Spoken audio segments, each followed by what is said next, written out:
اعوذ باللہ من الشیطان الرجیم، بسم اللہ الرحمن الرحیم۔ السلام علیکم ورحمۃ اللہ وبرکاتہ۔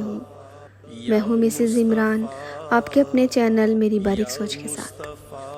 ایک بزرگ رحمت اللہ کا بیان ہے کہ ایک نیک و صالح اجمی شخص میرا دوست تھا اور وہ مکہ مکرمہ میں رہائش پذیر تھا۔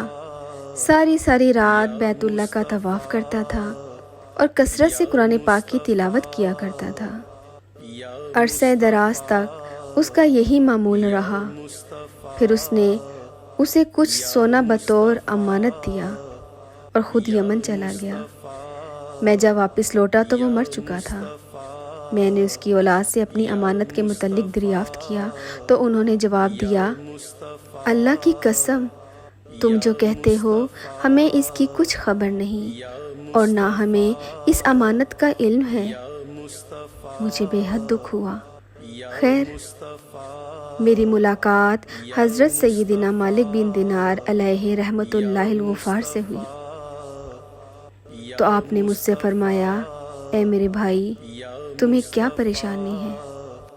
میں نے سارا ماجرا کہہ سنایا تو انہوں نے فرمایا، جمعے کو آدھی رات کے وقت جب مطاف یعنی طواف کی جگہ میں کوئی نہ ہو تو تم رکن یمانی اور مقام ابراہیم کے درمیان کھڑے ہو کر با آواز بلند پکارنا، اے فلاں، تو اگر وہ واقعی اللہ کا مقبول و صالح بندہ ہوا تو اس کی روح تجھ سے کلام کرے گی، اس لیے کہ ارواح مومنین رکن و مقام کے درمیان جمع ہوتی ہے۔ وہ بزرگ فرماتے ہیں کہ جب جمعہ کی رات آئی تو میں نے آدھی رات کے وقت رکن اور مقام کے درمیان کھڑے ہو کر بلند آواز سے پکارا، اے فلاں، لیکن کسی نے مجھ سے کوئی کلام نہ کیا۔ جب صبح ہوئی تو میں نے حضرت سیدنا مالک بن دینار کو بتایا تو آپ نے پڑھا، انا للہ و انا الیہ راجعون۔ وہ اجمی شخص جہنمی تھا، لیکن تم ایسا کرو کہ یمن چلے جاؤ، وہاں ایک کنواں ہے جس کا نام بر برہوت ہے۔ اس کنویں میں عذاب دیے جانے والوں کی روحیں جمع ہوتی ہیں اور وہ کنواں جہنم کے منہ پر ہے۔ تم آدھی رات کے وقت کنویں کے کنارے کھڑے ہو کر یوں ندا کرنا، اے فلاں کی روح، تو اس کی روح تجھ سے کلام کرے گی۔ یمن پہنچنے کے بعد اس کنویں کے قریب جا کر بیٹھ گیا۔ آدھی رات کے وقت میں نے دیکھا کہ دو شخصوں کو کنویں میں اتارا گیا اور دونوں رو رہے تھے۔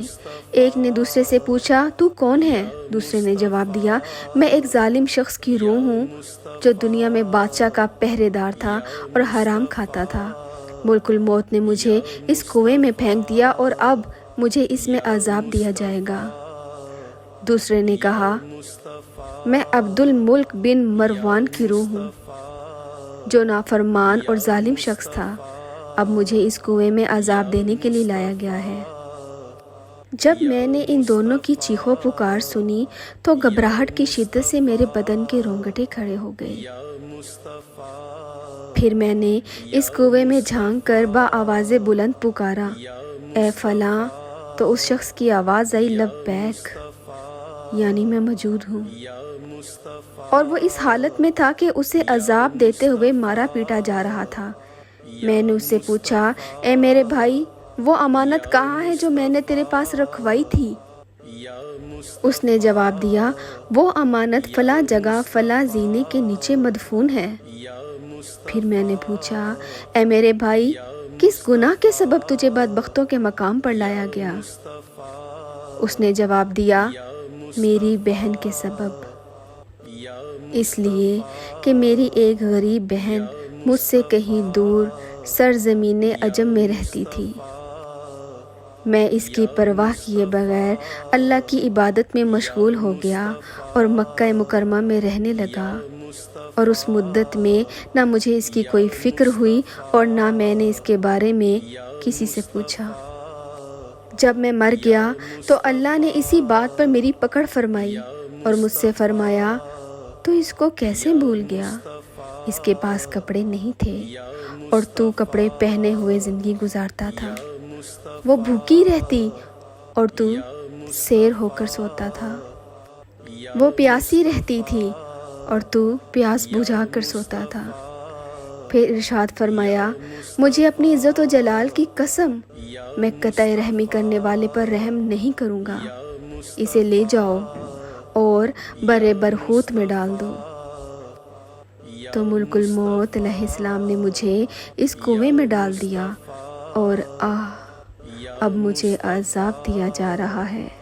اے میرے بھائی، تم میری بہن کے پاس جا کر اس سے میرے لیے معافی کی درخواست کرو اور اس عذاب سے میرے چھٹکارے کے لیے کچھ کرو۔ ممکن ہے اللہ مجھ پر رحم فرمائے، کیونکہ اللہ کے ہاں قطع رحمی کے علاوہ میرا کوئی اور گناہ نہیں ہے۔ وہ بزرگ فرماتے ہیں، پہلے میں اسی جگہ گیا جہاں امانت مدفون تھی۔ اسے کھودا تو وہاں سے ایک تھیلی نکلی جس میں میری امانت موجود تھی۔ وہ اسی حالت میں تھی جیسے میں نے اپنے ہاتھ سے باندھی تھی۔ پھر میں اپنی امانت لے کر عجم کے شہر چلا گیا۔ وہاں جا کر اس کی بہن کے متعلق لوگوں سے معلومات حاصل کی۔ بالآخر جب میری اس سے ملاقات ہوئی تو میں نے اسے اول تا آخر سارا ماجرا کہہ سنایا تو وہ رونے لگی۔ پھر میں نے اس کے بھائی کے چھٹکارے کے لیے اس سے کہا تو وہ اللہ تعالیٰ کی بارگاہ میں محتاجی کی شکایت کرنے لگی۔ میں نے کچھ دنیاوی مال اسے دے دیا اور وہاں سے لوٹ آیا۔ بس ہر مسلمان کو چاہیے کہ صلح رحمی کو اختیار کرے۔ حضرت محمد صلی اللہ علیہ وآلہ وسلم کا فرمان ہے، میں نے جنت میں سونے، موتی اور یاقوت کے محل دیکھے جن کا باہر اندر سے اور اندر باہر سے دکھائی دیتا ہے۔ میں نے جبرائیل علیہ السلام سے پوچھا، یہ محل و ٹھکانے کس کے لیے ہیں؟ تو انہوں نے عرض کی، اس شخص کے لیے جو صلح رحمی کرے، سلام کو عام کرے، نرمی سے گفتگو کرے، یتیموں پر نرمی کرے اور رات کو جب لوگ سو جائیں تو وہ نماز پڑھے۔ سبحان اللہ۔ یا مصطفیٰ عطا ہو پھر